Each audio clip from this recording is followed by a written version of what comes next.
Masikane is at court for us. Lee, good afternoon to you. So in what way then was it inconsistent? What did the judge say?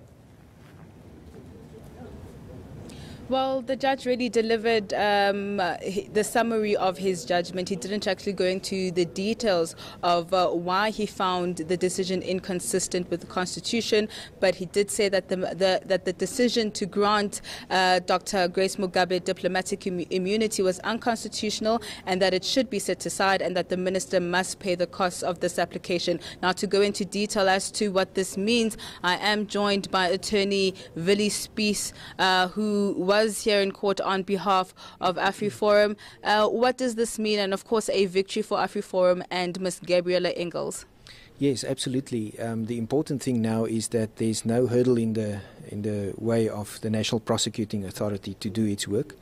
It can carry on with the prosecution. It can start proceedings to have Ms. Mugabe extradited, and it can do whatever is necessary to prove the case against her. And the case is good. It's a sound and simple case. The assault took place, and I think everyone agreed that it happened, and it's just a matter of course for the courts to deal with it. But the first step will be the National Prosecuting Authority. Obviously, there is an alternative. Should the NPA decide not to carry on with prosecution, as it should, then the alternative of a private prosecution is also possible. Ms. Engels has already given instructions to Advocate Garinel at AfriForum's private prosecutions unit to proceed with this. And if the NPA does not carry on, then the process will follow, the private process will follow. How long are you going to give the NPA to start getting its ducks in a row with regards to this matter? Is there a deadline if it takes too long? Because how long really do they have to investigate this kind of case? Well, technically it's possible because the charges were laid last year, August already. There is a docket.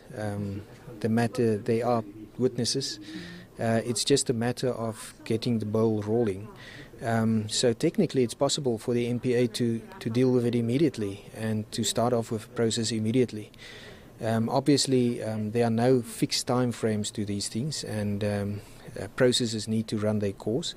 And obviously we will give them a reasonable time, and thereafter we'll have to ask what the decision was, and whenever the decision has been made to prosecute or not to prosecute, we'll act upon that. And of course the issue of extradition coming up, how does that come into play here? Well, that happens in many different cases. There are extradition agreements between South Africa and a whole range of countries all over the world.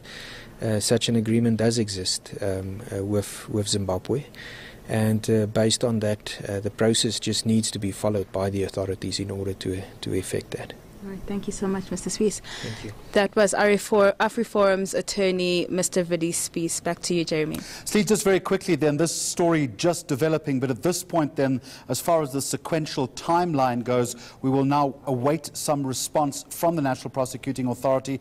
I would imagine that Dirco itself is also going to be studying this very closely. And then obviously we wait to hear from Grace Mugabe herself. All of this, as Mr. Spies was telling you though, could conceivably take some time. Most definitely, most definitely. The judgment only being handed down a few minutes ago, of course. We do expect that Dirco will respond with looking at the judgment, possibly appealing. We don't know, of course. We will, of course, get in touch with them. But the attorney, of course, ran out of here as soon as the judgment was delivered. And, of course, we expect AfriForum to keep a close eye on this matter, to check on the processes and whether the NPA is doing what it's supposed to do in order to get the ball rolling on getting the charges as well as the case investigated by the police. So a long process, but one that's definitely going to take place after this. All right, a lot more work to do on that story throughout the course of the afternoon. Silindelo Masikane, thank you very much indeed. Live for ENCA now at the South Gauteng High Court.